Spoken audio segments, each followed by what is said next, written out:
Okay, so today we're doing a quick update on the status of my shipment from Japan. Now, if you're coming from my previous video, welcome back to the channel. Now, if you haven't seen that previous video, we talk about how to get your car to the US or how to ship your car out of Japan and some of the things you want to take a look at and some of the tips to track your actual car in the ship in progress. I'll leave the video linked above so you can take a look at it. Now, in our previous video here, we talked about some of the things you can use to track your car. I'm still using some of those tools. In this case, I have this chart right here. And this is one of the tools you can use to track your ship depending on which ship you have or vessel name. In my case, I do have the trader right here. And this is all the dates as far as when the cutoff is to put the car on the ship and all these stops along the process here. Now, depending on where you're gonna ship your car, where it's coming from, these can vary. Now, in my case here, as you can see, the big one here is gonna be the Panama Canal. Obviously, I'm getting mine shipped into Florida. So here's the schedule right here. Mine came from Japan.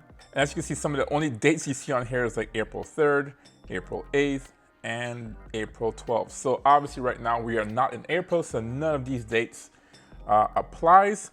But this chart here isn't as specific as some others in the market. So as I said before, you can dig yourself into a rabbit hole and go as deep as you want, or just ignore everything and just wait for the ship to notify you. In my case, I am tracking this every 2 or 3 days. Initially, I was tracking it every day. It was just a little bit too much to handle, so I just kind of backed it off. So every other day, I take a look at to see where the ship is. But we're kind of close to delivery. And I do have my second schedule on here, which is a little bit more specific. Same ship names on here, you can see. Now in this case, I am tracking the Hoge Trader. That's the name of my ship. And as you can see, these are all the ports of call where it came from.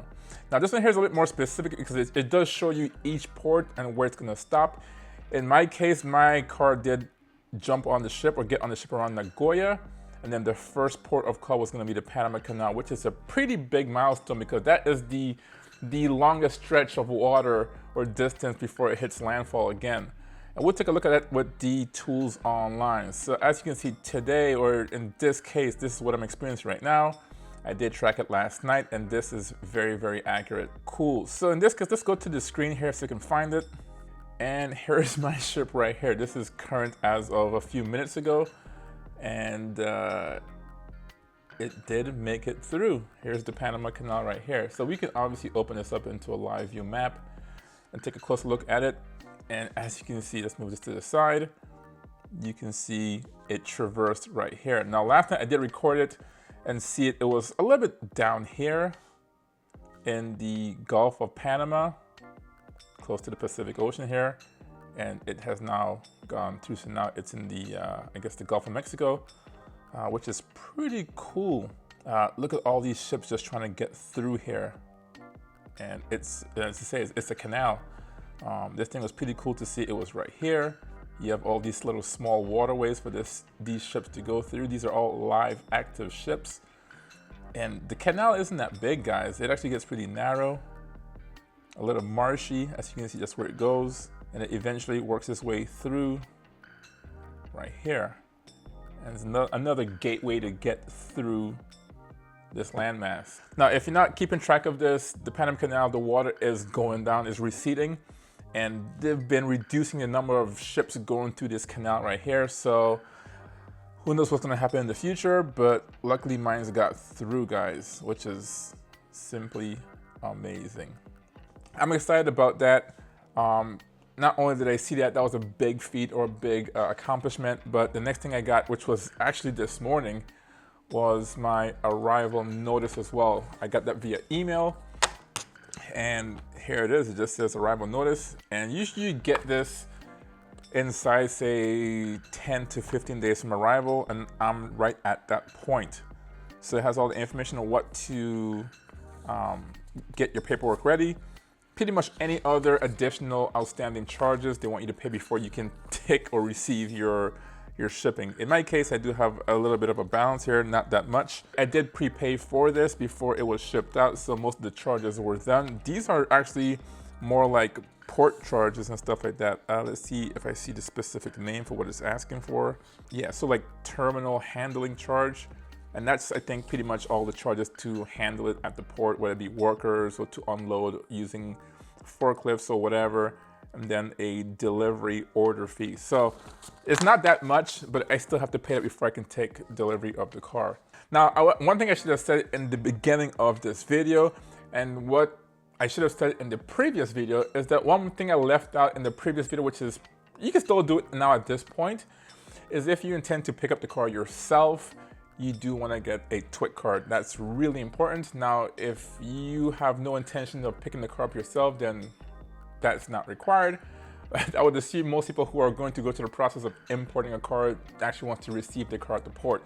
Now, there's two ways of doing that. You can have someone do it for you, have a service, a transportation service do it for you, or you can do it yourself.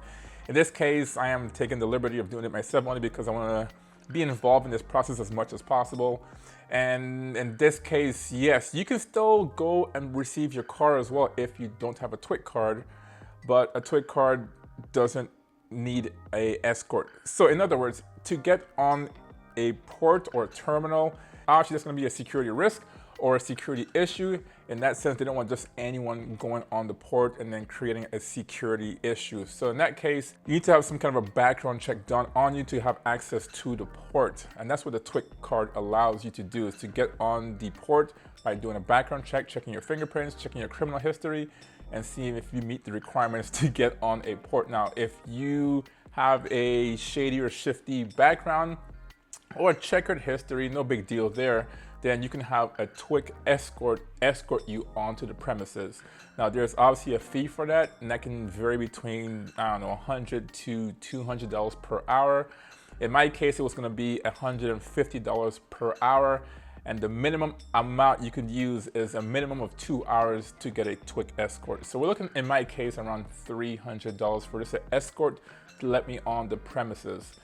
Now, in my case, I can just apply for the TWIC card, which is cheaper, around $120, and that's half the cost, and it's good for 5 years. So I can go on the port multiple times within the 5 years of my TWIC card. So that's one thing you do have to apply for if you do want to go by yourself without an escort, but you can also find an escort, and that's another way to get access to the port. In my case, it didn't take that long. Usually you can estimate between 1 week and maybe 4 weeks to get that background check done. In my case, mine took literally a day, and I got the card in like 4 days. So it was pretty straightforward. So the fact that I still have 2 weeks to go to pick up my car, this can still be done in this process or in this time frame, but I'm just saying that it could be done earlier, just in case it does take a longer time to access or to get your card. All right, now that's out of the way. The big thing here I'm faced with now is all the little specifics. In the previous video, we talked about how to, or what things to consider, how to get your card. Do you want to use a transportation service, or you want to pick it up yourself? In my case, I might be picking it up myself. Hence the reason why I did get the TWIC card. But all the other small intricacies. It's one thing to just get your car, but it's another thing to make it roadworthy or to legally drive it on the street. And those are the things I'm faced with right now. I'm inside 2-week window, and now I'm dealing with stuff like the past couple of days I've been looking at car insurance, and I have my estimate right here. I'm just shopping around still. I'm looking at 3 or 4 different car insurance. If you know of a pretty decent collectors or antique car insurance agency, leave those comments down below. I'm really curious because when I was doing my research, it was just kind of hard to find one. And some of these car insurance aren't available in every state. Some of them are good for like 48 states, 50 states, or some other places.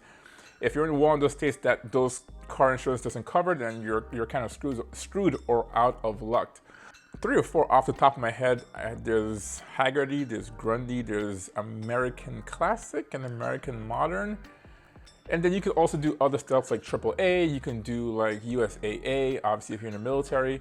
And what else do we have? We have the regular stuff like State Farm and Progressive. Now, most people don't recommend using a generic big box store like Progressive or State Farm or whatever, only because those guys specialize in regular car insurance opposed to classic or antique or collector's cars. And you do want to have something like an agreed value for your car. We'll talk about that in another video, but usually going with a car collector or insurance for car collectors or for classic cars, your premiums are going to be a little bit lower than just trying to insure your car for daily use. And as I said before, we can talk about it in another video, but for right now, those are some of the little logistics I'm working with. We're talking about car insurance here, all the EPA forms, all the DOT forms, making sure that's okay, making sure everything is ready for when I go to the DMV, the paperwork is correct. Stuff like making sure that your customs forms are stamped the correct way. Now, in my case, I do have a broker. My broker is taking care of most of the customs forms in the background, so I don't have any of the specific forms that's being sent. I think it's like ISF form and other stuff like that. Those will have to be sent to the custom agents. Now, in my case, I still think I do have to get my form stamped by the customs department just to make sure that my car is legal before I go to the DMV. And depending on your state, you might have to get your car VIN also inspected. I think I spoke a little bit about that in the previous video, but those are things you want to consider. So in my case, I'm just trying to wrap up some loose ends here. Car insurance, make sure the VIN, the inspection, the customs forms are legit, because once I pick this car up, that's it. It's gonna go to my house and I'll have to register it in my local state and or city. That is it, guys. As I said before, the big deal here today is just that I got notification that this thing is about to arrive, which is amazing. Okay, so this one's updated too, which is weird. This is the free service here.